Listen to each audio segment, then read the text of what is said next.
আজ সকালবেলা আমার বাবা আমার জন্য দেখো ডাল পুরি নিয়ে এসেছে। শুধু কিন্তু আমার জন্য না, আমি, মা, ভাই সবার জন্য। আর বাবা ওখান থেকে খেয়ে এসেছে। দেখো, আলুর খোসা কাটতে পারিনি, আলুর খোসা সমেত তরকারি রান্না করেছে, কিন্তু তরকারিটা খুব সুন্দর ছিল। আর এটা কিন্তু ডাল পুরি, আমার কিন্তু বেশ ভালোই লাগছিল খেতে। তো ফার্স্টেই দেখো আমি কিন্তু 3টে নিয়ে নিয়েছি। দেখো অনেকটা কিন্তু পুড়ছিল ভেতর দিকটাতে, তোমরা ভিডিওতে বুঝতে পারছো কি না জানি না। আর এবার আমি মুখে দেবো, সেই সময় দেখি আমার কোলে রিশানি চলে এসছে। সেই সময় আমি ওকে শুকনোটা দিতে গেলাম, কিন্তু ও বলছে ও তরকারি দিয়ে খাবে। আমি তো ভয় পেয়ে গিয়েছিলাম যদি ঝাল লেগে যায়। তো তারপরে ওর হাতে হালকা একটুখানি মুখে দিয়ে দিলাম। আর এবারটা আমি খাওয়াটা স্টার্ট করে দেবো। আর পেছন দিকে কিন্তু আমার ভাইও খাচ্ছিল। আর আমার কিন্তু বেশ ভালো লাগছিল ডাল পুরিটা খেতে, অনেক দিন পর ডাল পুরি খাচ্ছিলাম। তো ডাল পুরি খাওয়া হয়ে গেছে, এবার আমি ভাবছি একটুখানি বসে থাকবো। আর এই দেখো রিশানি এসে কিন্তু একটু হাই করতে বললাম, ও দেখো কিভাবে হাই করছে। তো তারপরে দেখো ওর হাই করা যেই হয়ে গেছে, আর আমার ভাই কিন্তু পেছন থেকে লাফ দিয়ে চলে এসছে, ভিডিওতে আসবে সেই জন্য। ওই দেখো ভাইও কিন্তু চলে এসেছে। তো তারপরে একটুখানি বসে সবাই মিলে গল্প টল্প করলাম, করার পর এই যে রিশানি বাড়ি চলে গেছে আর আমি ভাত খেতে বসে পড়েছি। এখানে আছে আলু উস্তে সেদ্ধ, কাঁকরোল ভাজা, আর এখানে কিন্তু দিয়েছে চুনো মাছের চচ্চড়ি। চুনো মাছের চচ্চড়ি যে মাছটা হয়, সেই মাছটা কিন্তু একেবারে ছোটো, সেজন্য অত ভালোভাবে বোঝা যাচ্ছিল না। মানে ভাত খেতে গিয়ে আমরাই কিনা মাথা খুঁজে পাচ্ছিলাম না মাছের।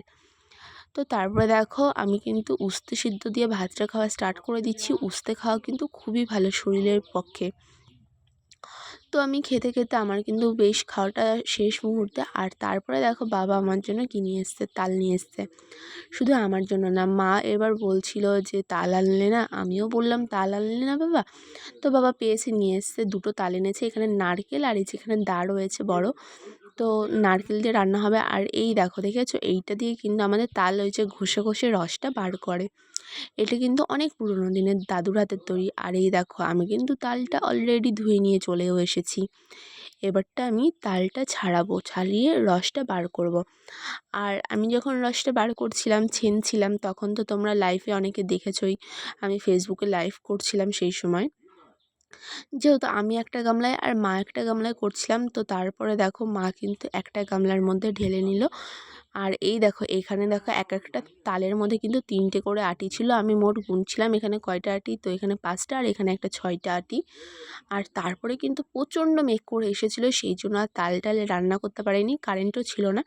তারপরে দেখো মা কিন্তু এখানে মশারির মধ্যে তালটা দিয়ে ভালোভাবে ওই ছিবড়িগুলোকে বার করে নিচ্ছে, না হলে কেমন ফেসো ফেসো মতো লাগে, খেতে কোনো ভালো লাগে না। তো সেই জন্য কিন্তু মা এইভাবে এটা করে নিচ্ছে। আর এই দেখো এখানে কিন্তু 2টো চিনির প্যাকেট আছে, একটা তেলের বোতল আছে, আর এইখানে আটা আছে। আর এদিকে কিন্তু নারকেল কোড়া। আজকে আমাদের বাড়িতে তালের তালের আর কি ক্ষীর হবে, আর তালের বড়া হবে। আর আমি এখান থেকে একটু নারকেল কোড়া নিয়ে নিলাম আর একটু ভাইকে দিলাম।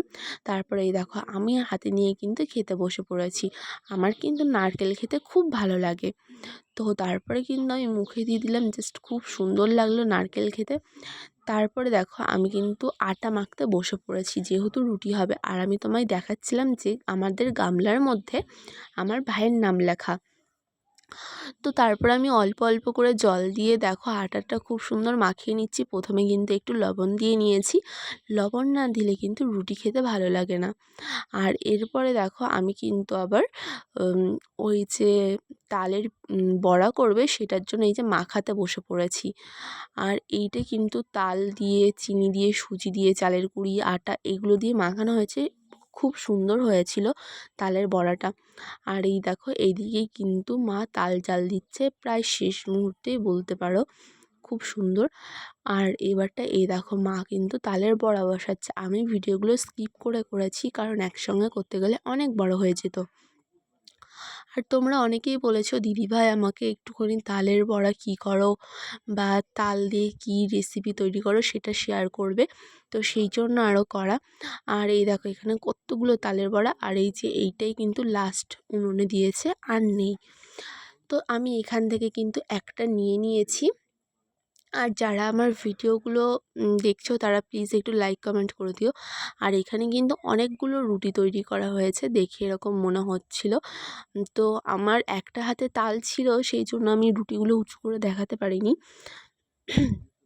আর এই দেখো ঘরের দিকে এসে দেখো নারকেল দিয়ে তেজপাতা দিয়ে এত সুন্দর যে তাল রান্না হয়েছে, খুব ভালো হয়েছিল খেতে। বিশ্বাস করো যেন অনেক বছর পরে এইভাবে তাল খাচ্ছি এরকম মনে হচ্ছিল। তো তারপর আমি এই তালটা ভালোভাবে ঢাকা দিয়ে রাখলাম, আর মাকে বলছিলাম, মা তালগুলো ভালোভাবে ঢাকা দিয়ে রেখো, না হলে ইঁদুর বা ছুঁচো এসে খাওয়া স্টার্ট করে দেবে। তো তার জন্য আমি কিন্তু আবার একটা তালের বড়াও নিয়ে নিয়েছিলাম তখন। তো সেটা নিয়ে আমি বসে বসে খাওয়া স্টার্ট করে দিলাম। আর আমি কিন্তু ইউটিউবে লাইভ করতে করতে তাল দিয়ে রুটি খেয়েছি, সেই জন্য মাকে বললাম, মা আমি একটু তরকারি দিয়ে রুটি খাবো, কারণ আমি মিষ্টি জিনিস দিয়ে খেলে পরে গা পাকায়। তো মা বলছে ঠিক আছে, একটু তরকারি আছে সেটা দিয়ে খেয়ে নে। তো সেই জন্য কিন্তু আমি তরকারিটা দিয়ে রুটিটা খাওয়া স্টার্ট করে দিচ্ছি, আর মা ওদিকে গল্প করছিল, মায়ের গল্প শুনছিলাম। বেশ খুব ভালো লাগছিল গল্পগুলো শুনতে, আর আমি এইদিকে কিন্তু রুটি খাওয়াটাও স্টার্ট করে দিয়েছি। তো তোমরা কে কে আছো আমার মতো যে মিষ্টি খেলে পরে গা পাকায়, পরে আবার ঝাল মুখ করো? আমার ক্ষেত্রে মনে হয় এটা উল্টো হয়, সবাই ঝাল খাওয়ার পর মিষ্টি মুখ করে, আর আমি মিষ্টি খাওয়ার পরে ঝাল মুখ করি। তো যাই হোক না কেন, এটা যার যার প্রবলেম। তো ভিডিওটা কেমন লাগলো অবশ্যই তোমরা কমেন্ট করে জানাবে, আর যদি ভালো লাগে তাহলে একটা লাইক করে দেবে।